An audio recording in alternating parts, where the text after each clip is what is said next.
everybody, welcome back to Boss Brands. My name is Nik Scott. I am the president and co-founder of Scott Media, a personal branding agency where we help people use social media to grow their brand and online influence.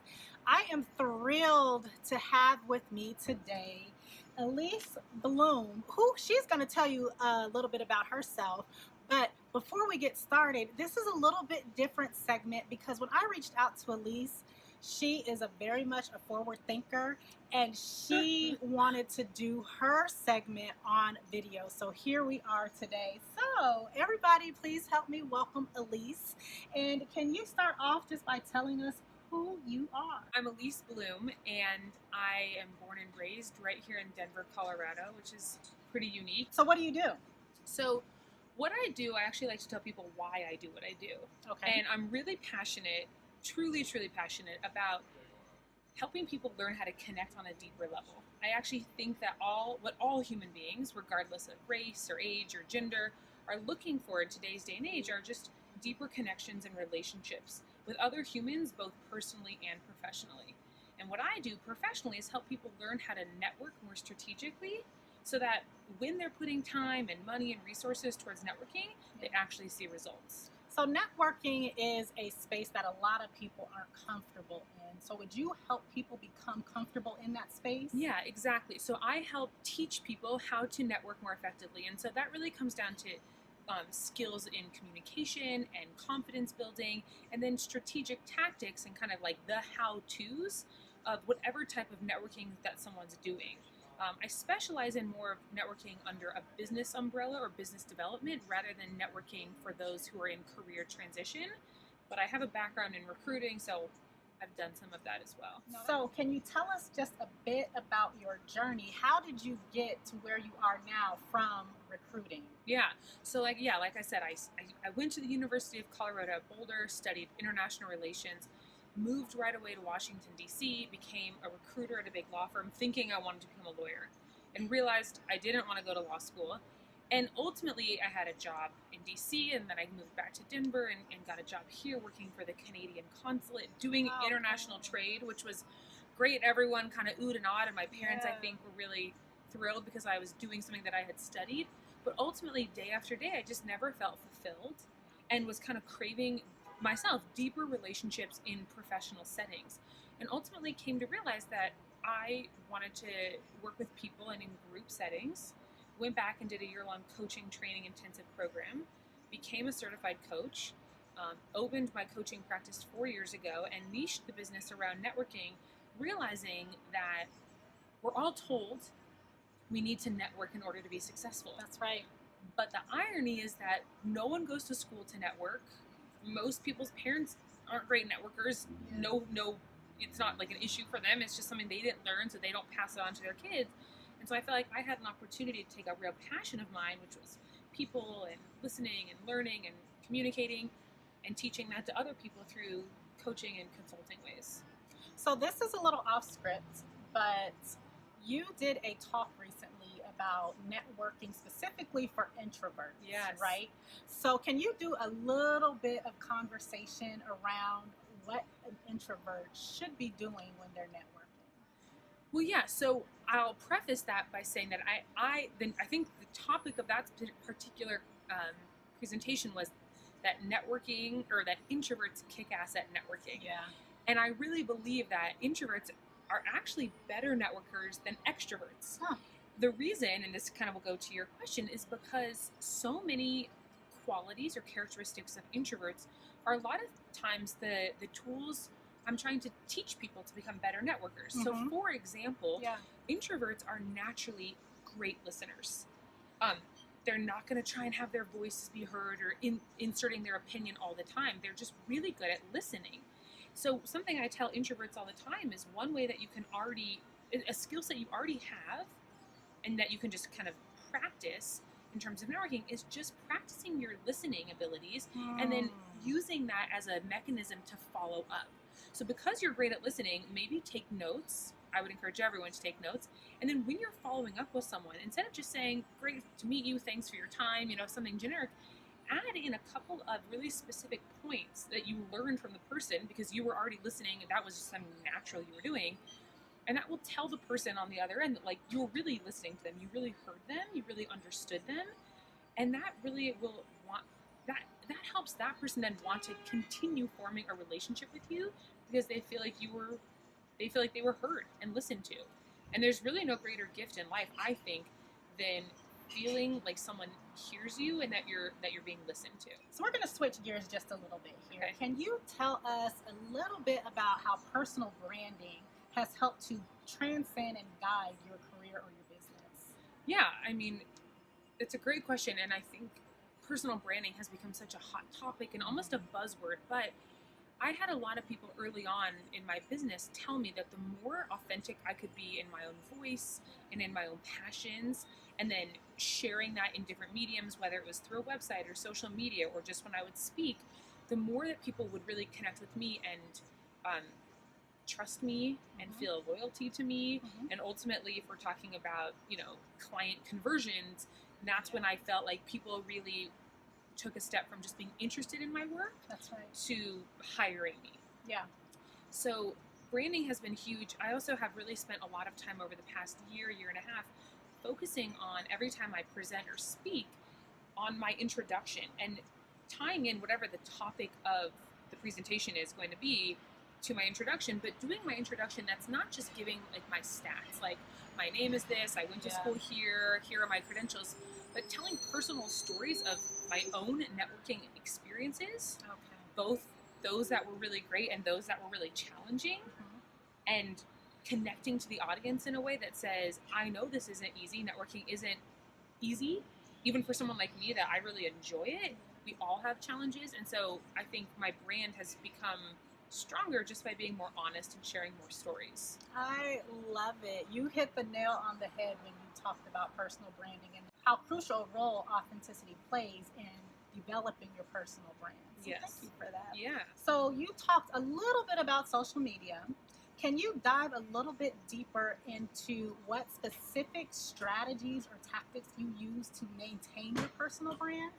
Yes. So in terms of social media, I think that there are two key components. One is being consistent. So that means, identifying the different social media outlets that are really going to speak to my audience and or that I enjoy being on, because if I don't enjoy being on them, I'm not going to, maintain them and comment and like and etc. So being consistent is one thing, and I've actually hired an organization that runs all of my social media.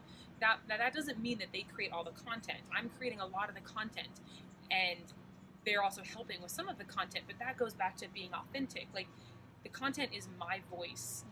Even certain pictures, I'll say, oh, that picture doesn't resonate with me, let's change the picture, or that quote doesn't resonate with me. But I write all my own blogs, and I do so in a way that's very true to my voice. I mean, consistency is key. Oh, and maybe it is just being authentic, because I get a lot of questions of, especially if you're using LinkedIn as a platform. Yeah. It's a professional platform, and so how real can you be, or how authentic? Or if you're having a bad day, should you share that, or should you always have this perception that you're happy and confident, even if some days you don't feel confident? And I think that there is a fine line. You don't want to ever go on social media and blast other people or show a lot of anger, but I think it's also, we're living in a time where people are encouraged to share their real opinions. And I think as professionals, we have an opportunity to use social media as a platform to share not only our professional ideas, but sometimes my personal ideas. That's right. And I've done that a lot, knowing that it could turn off potential clients who may see things different from me, let's say politically. But at the end of the day, I'm okay with that. Yeah. And I know that, your best clients are generally clients who share the same values that you have. And that could mean that you share the same values and have different political views. But I think, again, being consistent and being authentic are two really important things. It is very important, and it's also important to understand, and kind of hinted at it, that every client is not your client. Right. Every client is just not your client. That's a I good understand point. we're all out here to pay bills and make a little change, but every client is not your client. So then what are some of the obstacles or challenges that you've had to overcome, and how did you overcome them? So I would say the when I get this question, the first thing that always comes to mind is just the obstacle of finding motivation. I think as a solopreneur, it's hard every day to get up and almost expect that you're going to have this endless bucket of motivation. And especially as someone, I get a lot of my energy from other people. So that took a long time for me to learn how to really tap into my own strengths and find a balance of coffee shops and networking groups and mastermind groups, but also just getting the work done. Because being motivated to produce the work is ultimately, yes, what leads to a client and what leads to a great Facebook post or a great write-up or an awesome check. But all the behind the scenes work is what really counts. And so I've had to find ways to enjoy the journey to get to like what other people just see as my success. And so that would be the obstacle. And I guess I've hinted at how the second part of your question, I think, was how did I get to that success? I think it's just, again, yes, surrounding myself with a network of other like-minded entrepreneurs, solopreneurs, specifically women have been a great influence on me, who we're just reminding ourselves and each other that this is a journey and that success does not happen overnight. Yes. And that you have to keep putting in the work day after day. And some days might be really productive and other days might not. Yeah. And that's okay. And someone I think once said to me, when you were in a day job, Alyce, or think of your friends who are in a more traditional 9 to 5, are they being productive every hour of the day, every day of the week that they're there? And of course, no, they're not. So why then do we put this pressure on ourselves as entrepreneurs that we should be productive every hour and every minute of every day? That's just not realistic. We're all human beings, and I've identified that there are certain days of the week where I'm more productive for certain tasks. There are certain times of day where I'm way more productive than other times of day, so I will take meetings maybe during my less productive times and reserve those productive hours for really building content, obviously client-facing time, stuff like that. That was profound. The analogy between working a 9 to 5 and being an entrepreneur, and how the productivity times don't necessarily shift or change just because the role changed. Right. So I consider you one of the most successful solopreneurs that I know. Thank you. So can you share with me, and for the folks that are going to be watching this video, what are your secrets to success? Oh my gosh. I mean, I think I kind of talked about some of them already, but again, I think it's really surrounding yourself with other people who are going to pick you up when you're not feeling like you have that endless amount of motivation, or who are there to remind you that the work you're doing is valuable and is important. And it's also finding ways where I can turn to myself and remind myself that what I'm doing is important and valuable. Another way I have found success recently is by ending this terrible, stupid cycle of second guessing myself in my head when I'm sitting across the table, specifically from someone else, and they're telling me like, we should be paying you, or here's how I perceive your value. And immediately in my head, I second guess that. I'm now actively just telling myself, like, stop that voice. That's unnecessary. When people show you who they are, believe them. So if I'm going to believe that this person sees the value in me, why wouldn't I see that value in myself? Yes. And so that's been a huge area of success for me, of just having a couple of people who have highlighted my value for me, and then taking that and just building upon it every time I go and meet or talk to other people. And it doesn't always resonate with people. Some people might challenge that for me and say, oh, we can't pay you that, or do you really get paid that? And I just have learned to say, yes, I really do, and not let their opinion affect me or the perception of the value I have on myself and my work. Where can we learn more about you online? Good question. So you can learn more about me online, definitely through my website, which is www.alyceblum.com. And there, where I would point people to really learn more about me and the work I'm doing, is two places. One is my blog. So I'm writing 2 blogs a month, And the blogs are really intended to be high value. Once a month, I'm writing a blog that's a tip or a tool or a strategy specifically around networking. And the other blog each month is a series that I have called Meet My Network, where I'm highlighting someone from my network and really just wanting to get their name and their ideas out into the world. So I would encourage people to check that out. And then for people who might be interested in working with me, I have a catalog of the different trainings that I offer, which of course can all be customized and changed. People can find that on my website. And then people can find me online, of course, on LinkedIn, on Facebook. I have a YouTube video channel, a lot of great videos that kind of give people a taste of who I am and can see me in action. And the last place is I run a meetup group. And it's a meetup group called #Inspired5280. And it's a place for professionals of all walks of life to come and practice different networking skills and strategies. It's free. I host it once a month. It's at Galvanize, on 11th in Delaware, and people can join for free. The events are free, and it's just a great place to come and practice networking, build a community, etc. So definitely check out Alyce on her website.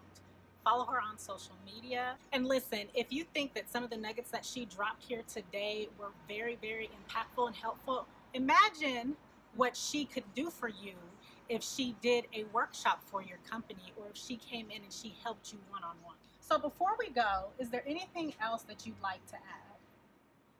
I mean, I would just like to add thank you for having me. I love spending time with you and learning from you. You're such an expert yourself. And the only thing I would add is if, people are ever interested in just learning more about networking or wanting to shift their mindset or their perspective around networking to something that ideally is positive and productive, to think of me as a resource. And I'm happy to connect with people and, share my wisdom, learn from them, and just build stronger communities together. Thank you. So before we go, I have an action item for you all. I want you to write down how many experts and professionals you know that are in the exact same field as Alyce. How many networking professionals and experts do you know? And tell me down in the comments how many that is, because I guarantee it's less than 2. Thank you again so much, Alyce, for spending time with me, and I hope you enjoyed this segment of Boss Brands. Until next time, bye. Bye.